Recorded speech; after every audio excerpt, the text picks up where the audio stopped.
So mga idol, ayan po yung itsura ng ano, Talon Falls. Ayan po. Ayan po, nagtatalunan po sila mga idol. Sobrang babaw lang dito mga idol.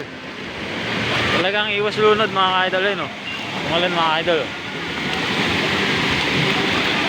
Talagang ano, hanggang ano ko lang to mga idol. Sabewan ko lang. Ayun. Sabewan ko lang siya mga idol. So, masarap dito magpamasaya idol. Lagay na, nagpamasaya ako dito mga idol. Talagang tanggal yung pagod ko sa Kapadyak mga idol. Ito mga idol. Sobrang lakas ng tubig mga idol. Yan yung Talon Falls dito sa ano, tinatawag na Bayong Buong Falls dito sa ano, Barangay Perez. Mga idol, Kalawan, Laguna mga idol.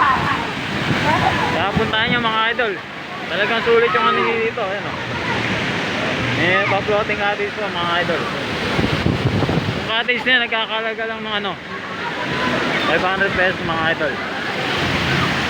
Meron pa yan hanggang doon sa taas mga idol.